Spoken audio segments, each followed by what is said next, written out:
Hey, what's slicing, everybody? Chris back with CAC Knives here with another more knife discussion video. Today's topic is going to be when does a knife become too expensive, and is it worth its price? Now, I know I have a lot of kind of non-collectors that watch my channel as well as collectors, and in a way, this is something that can be opinionated, but also in a way it isn't. There is such a thing as personal value.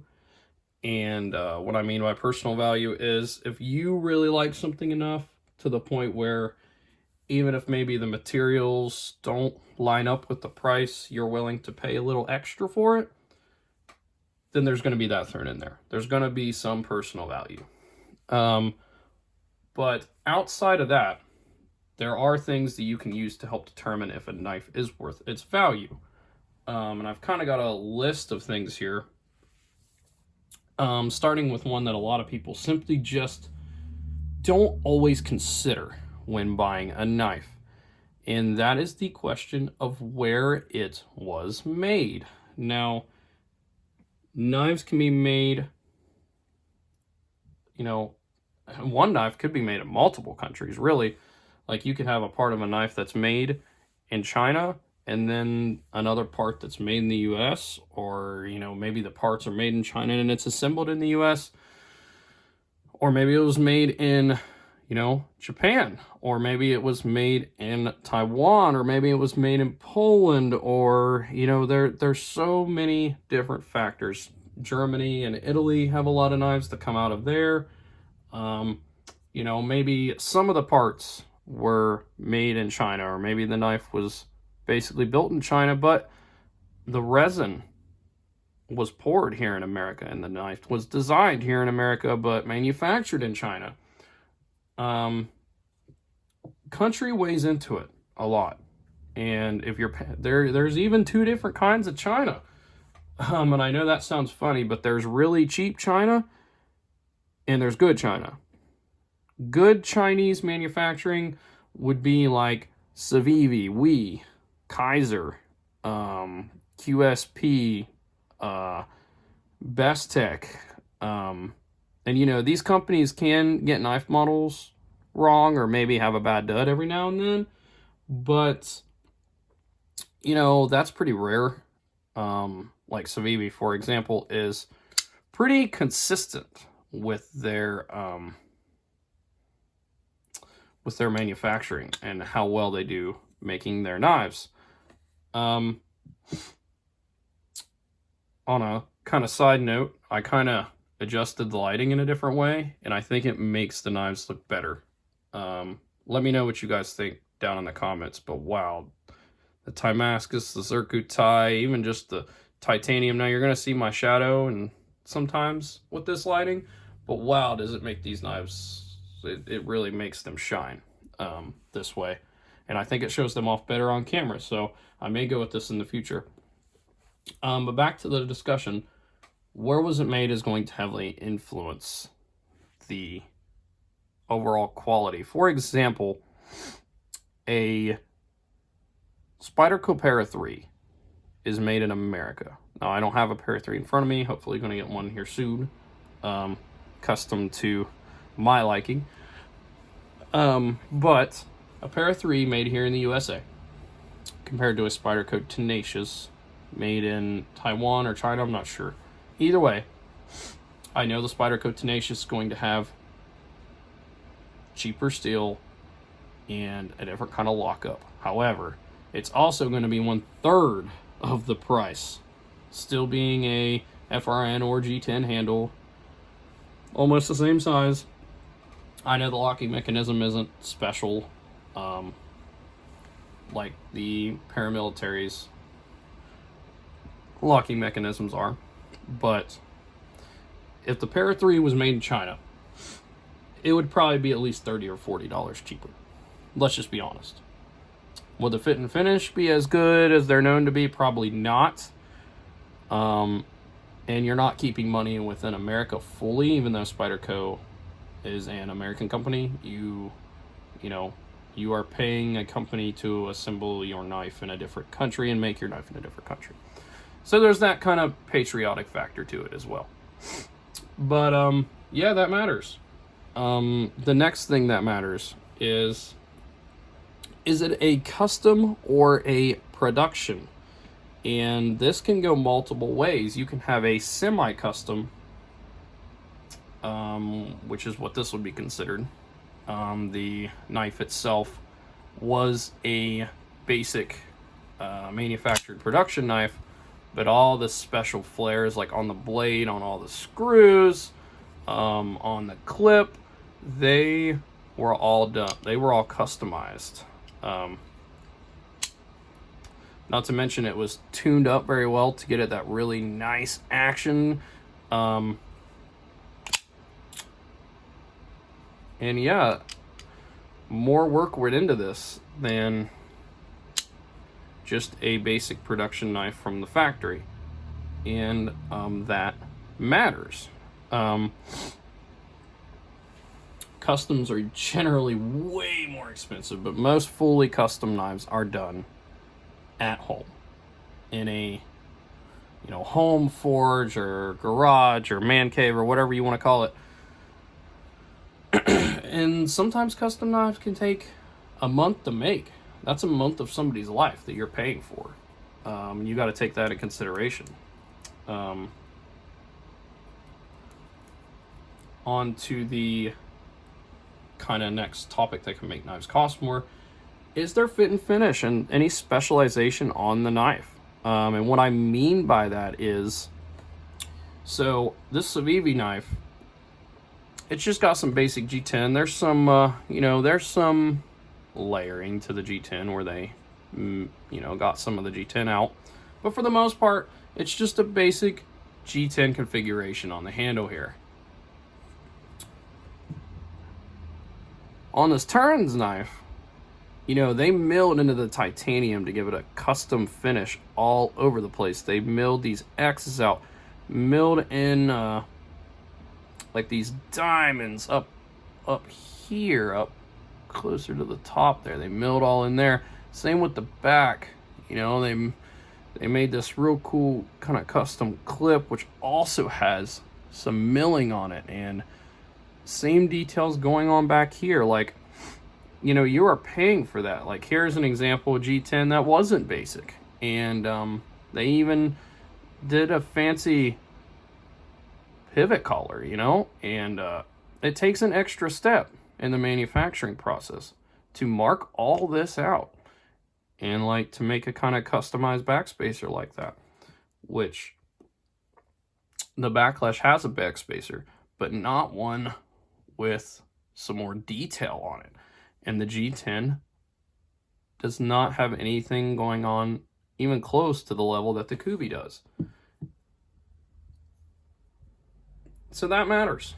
That matters heavily. Not even just talking about the material. The material is exactly the same, but there was more work put into creating this cool pattern on the material than there was compared to a basic plain Jane.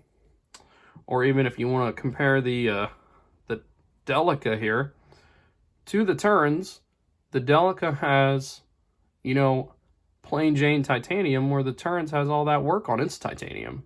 Not to mention it's anodized. Those are extra steps at the factory, and you have to take that into consideration. Now we're going to go into blade steel, and this is a thing that has changed drastically over the years in the knife world. There are so many blade steels now at so many different prices.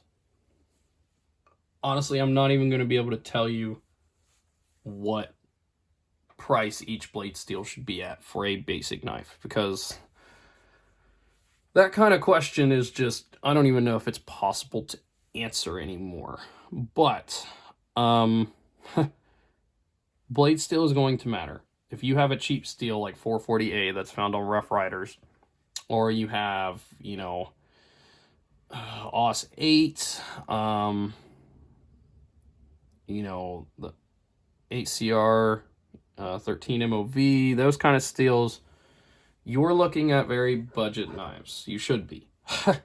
Unless there's something crazy going on somewhere else, like it's got Damascus pitted with it, which probably never happens. I don't know if I've ever seen Damascus with a blade steel that cheap. I have seen Damascus with D2, but that's the cheapest I've ever seen it.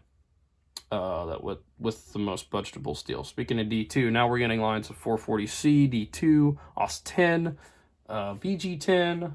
All those kinds of blade steels are pretty common at the medium price range, along with not the really Pakistani Damascus, but we're starting to get into like decent looking Damascus now.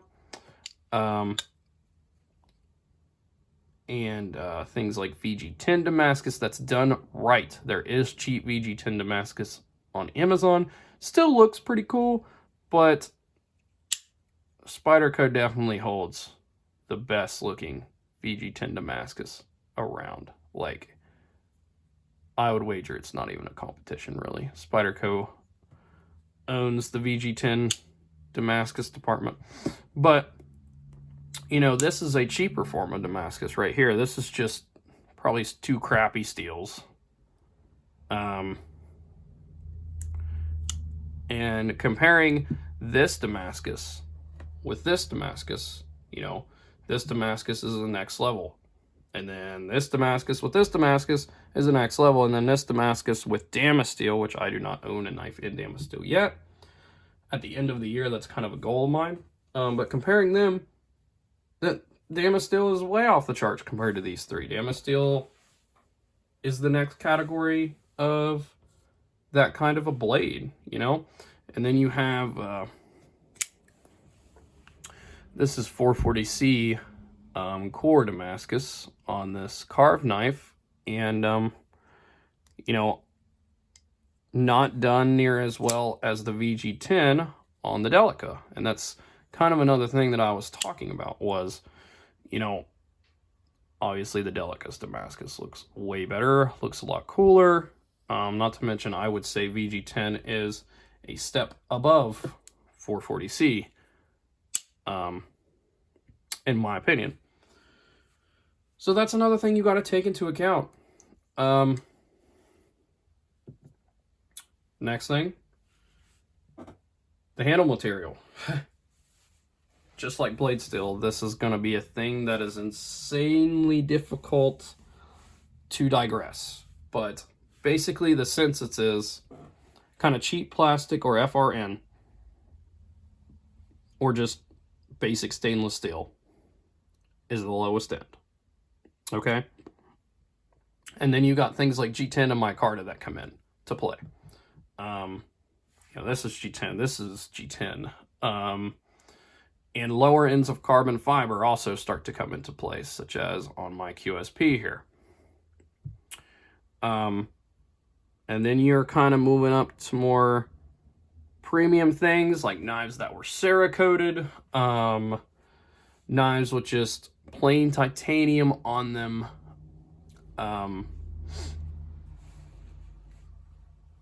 and things like that. And also better carbon fiber, such as fat carbon, come into play around the titanium handle range. And then you start throwing on things like regular Damascus, like this, and like on my Mokutai Penguin here is kind of the next level. And then you get in the realm of zirconium and zircutai, like on my Arcane Design crawler here. Zircutai is not cheap. Zirconium's not cheap. And once you cross that line, and you're past the Damasteel, you're past zircutai, you're past Baker Forge is a new thing that's coming out, but that's only really on custom knives at this point. So, but once you're past zircutai, once you're past Damasteel, once you're out of that price range, it's pretty much full custom there on out. Everything's a custom knife past that point. And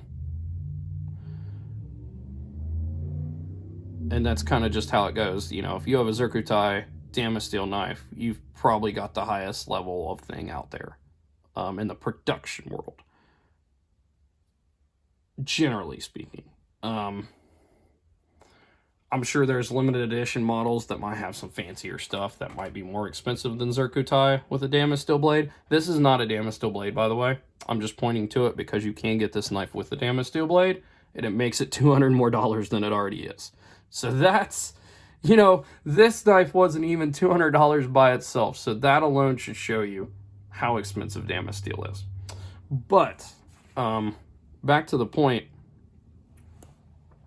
you know, it just heavily matters. Like this Spyderco knife, for example, to show you the difference. This Spyderco knife with the stainless steel pocket clip that it came with, it's $213 right now on the market. Okay? Now I added this clip on here. This instantly increased the value by $70 because this is a custom titanium clip made in the USA by Meat and Boss at his own shop. And, you know, this knife instantly shoots up to being worth about $280 instead of being worth $213 because it just has that clip on there. And that is all it takes. That's it. That's it. Same with the Civivi. I switched the stainless clip out, added this titanium clip, instantly brings the value up about $10. Now, this was not a custom-made clip. See, there we go again already. This was a production-made titanium clip, where this was a custom-made in America, in China, $10, $70. They're both titanium. That's probably the best example I can give. Yes, there's more metal here, but, you know, they're both titanium. They both have some forms of customization. This is like rough carved kind of things with some bronze anno in between on the dots there. Obviously there's more customization here, but if this would have been mass produced in China, it probably would have been like $25, and this is like $10. But instead it was $70, and i.e. you see my point. But yeah, that definitely matters. The type of knife also matters. OTFs are more expensive. I know Cobra Tech and knives like this kind of have a name for themselves. It has finally broken in, by the way. Don't really need any more help getting the blade down. Finally, the knife finally broke in. But OTF knives are more expensive to manufacture. So you're adding a price tag for an OTF. You're adding a price tag for things like button locks, though budget button locks are a thing that's happening now, thankfully. So maybe I'll get me one of them here kind of soon. And then you got normal things like frame locks and liner locks, which are just most knives. There's probably more liner locks out there than any other kind of modern folding knife. But the type of knife definitely matters. And the name.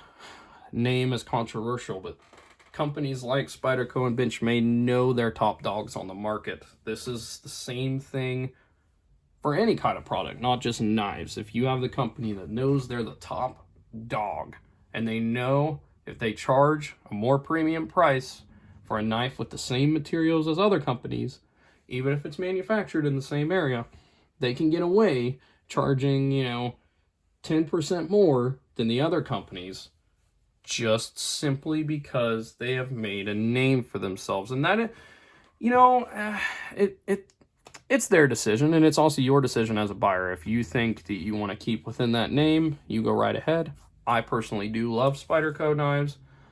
I'm not as big of a fan of Benchmates. Just a personal thing of mine. I just like Spyderco's better. But like QSP, while they're pretty well known now, especially because of the Penguin, they're not as well known as, say, you know, Civivi. And Civivi has a premium knife brand where QSP does not. Civivi has We knives.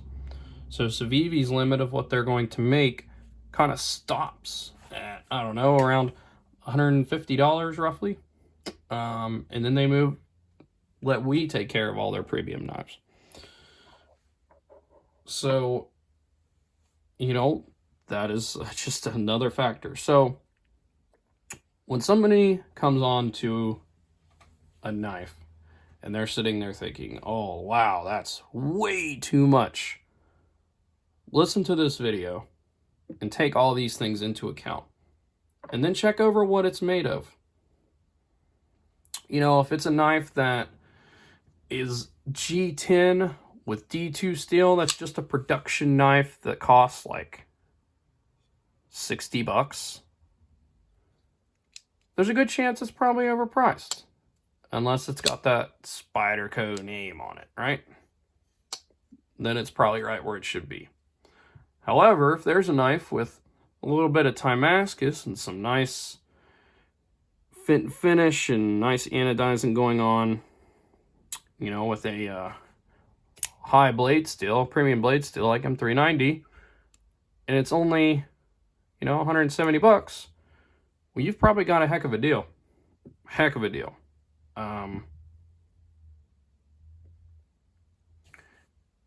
And that's pretty much what it comes down to. Like I said at the beginning of the video, your personal interest is probably going to give way, but eventually, if a knife is overpriced, even if you love it, you know, a lot of times you're just like, eh. And to kind of really show an example, this is a multi-tool, titanium multi-tool made by Keybar. I believe they're out of Georgia. And it's very heavily customized titanium made in their shop, made in America. This thing costs like $30 to $35, okay? This thing costs as much as this knife does. But customized, heavily customized. Look at the lines in the skull. It's so cool. Excuse me. It's titanium. No titanium here. Made in America. Made in China. So there you go. That's the biggest reason I brought this out. And this necklace pendant here, done by an Etsy seller. I think it's HRK1 Studios on Etsy. Makes very good necklace pendants and a lot of different materials. But this is a Damascus pendant. This thing's about $100 because it's Damascus. There's more Damascus on this than there is on this knife. Both sides combined, because those are just Damascus inlays. They're real thin layers of Damascus. This is a thicker, you know, thicker piece of Damascus. So, and it was made in America as well, at a home shop. And that costs more than a lot of these knives on this table. So that kind of just proves my point. Yes, those aren't knives, but they're in the realm of this discussion because it's further showing how the material and where it is made heavily weighs on the price. So I hope that helps you guys in the future. If you have any questions about making a purchase with a knife, if you think you're getting robbed or you think you're getting scammed, I would always be more than happy to kind of show you guys or answer any questions. Like if you send me an Instagram question asking me if a knife is worth it, I will tell you my opinion. I've been doing this a long time. I've looked at thousands and thousands and thousands of knives and watched hundreds of YouTube videos. And as you guys have probably learned, people that have been watching my channel since I started, I'm pretty good at finding knife deals. And I'm pretty good at finding knives that are very much worth their value. But that'll be all for today, guys. I hope you guys enjoy the rest of your Friday and enjoy your weekend. If you like what I'm doing here, if you want to help me out, like and subscribe. And let me know down below If there's anything that you disagree with what I said, or if you have a knife that you think is insanely good value, let me know what it is down below. Maybe I missed something. It'd be cool to hear about new knives that I don't know about. But with that said, enjoy your guys' weekend.